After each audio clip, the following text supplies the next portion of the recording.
দুপুর পেরিয়ে সন্ধে নেমে গেছে। দেখছেন সন্ধে নামতে না নামতেই সন্ধ্যা তারা হোমস্টে আলোয় আবার ভরে উঠেছে। কি সুন্দর আলোকসজ্জা আপনারা দেখুন, চিন্তা করতে পারবেন না এই একটা তরুণ তুর্কি কিভাবে প্রচেষ্টা করে কি সুন্দর সাজিয়েছেন দেখুন। আর শুধু তাই নয়, এই একেবারে অন্ধকারের মধ্যে এইরকম আলোকিত যে জায়গা, যেন মনে হচ্ছে একটা যেন দীপাবলির মতো যেন আকার ধারণ করেছে। আর ওইখান থেকে দেখুন পূর্ণিমার চাঁদ আস্তে আস্তে কি সুন্দরভাবে উঠছে। এই প্রকৃতি, একদিকে পূর্ণিমার চাঁদ, তার যে আলো আপনারা এখানেই পাবেন, অনুভব করতে পারবেন, যেটা শহরের লোক যারা পাবেন না বা পান না। কিন্তু গ্রামে না আসলে এই চাঁদকে উপভোগ করা যায় না। আর এই গভীর অন্ধকারের মধ্যে সন্ধে সবে নেমেছে, এখন এমন কিছু রাতও হয়নি, তাতেই দেখুন কি সুন্দর লাগছে এই পরিবেশ। শহরের আলোর মধ্যে এই পরিবেশটা পাবেন না। চলুন আমরা আস্তে আস্তে ভেতরেতে ঢুকি।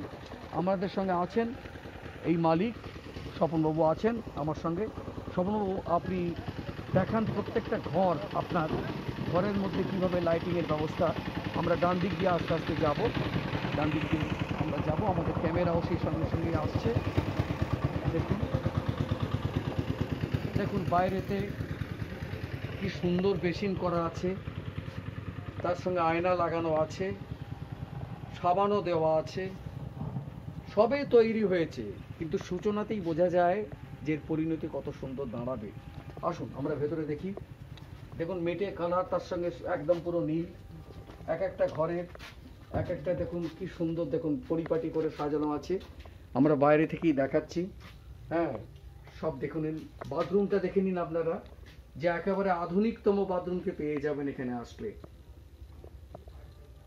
নিশ্চয়ই কোনো অংশেই খারাপ নয়, সবই দেখে নিন। আস্তে আস্তে আসুন আমরা পরের ঘরে যাব আমাদের। আসুন স্বপনবাবু, এই রুম, এটাও দেখুন কি সুন্দর, দেখুন সুন্দরভাবে সাজানো। আমরা এক একটা রুমকে দেখিয়ে নিচ্ছি, একটা রুমকে দেখিয়ে নিচ্ছি। এইভাবে প্রত্যেকটা রুমই সাজানো আছে। হ্যাঁ, আমরা সব রুমে আবার দেখা যাচ্ছে যে অনেক বোর্ডার্স তারা আছেন, সেই জন্যে আপনারা এখানে আসুন। এখানে সেই রুমটাও দেখুন, এই দেখুন ওদিকে আর একটা বেড আছে, কত সুন্দরভাবে থাকা যাবে। 4 বেডেড হয়ে যাচ্ছে, প্রয়োজনে এখান থেকে সিট বাড়িয়ে দেওয়া যাবে বলছেন। এখান থেকে বাথরুমও দুটো রয়েছে, সুন্দরভাবে অ্যারেঞ্জমেন্ট করা লাইটিংয়ের পর। আমরা নেক্সট রুমে চলে আসব। আমরা প্রত্যেকটা রুম দেখাবার চেষ্টা করছি, যেখানে বোর্ডার্স নেই সেখানেতে। আমরা আস্তে আস্তে আমরা এদিকে চলে আসি, এদিকে চলে এসে দেখুন। হ্যাঁ,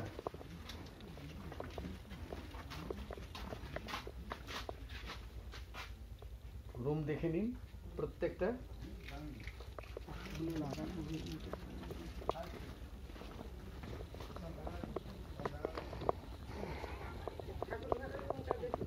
এইটা হচ্ছে ঠাকুর ঘর,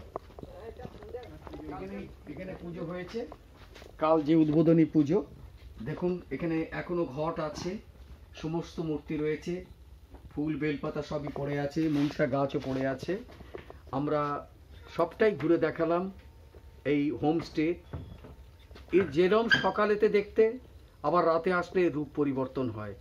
এইটি এখানকার বিশেষত্ব। গ্রামের মধ্যে এইরকম একটা সুন্দর সাজানো পরিপাটি করা, এত সুন্দর যে একটা পরিবেশ, শান্তশিষ্ট পরিবেশ। সেই পরিবেশে আপনারা আসুন শান্তভাবে থাকার জন্যে, সুন্দরভাবে থাকার জন্যে, নিরাপদে থাকার জন্যে এবং নিশ্চিন্তে থাকার জন্যে, আর সর্বশেষ খুব ভালো খাওয়ার জন্যে। বাঙালি তো খেতে ভালোবাসে আর ঘুরতে ভালোবাসে, তাই ঘোরা এবং খাওয়া দুটোই বেশ মস্তি করে করা যাবে আজকের এই হোমস্টেতে। আসুন আমরা আজকের এই পর্যন্তই শেষ করলাম।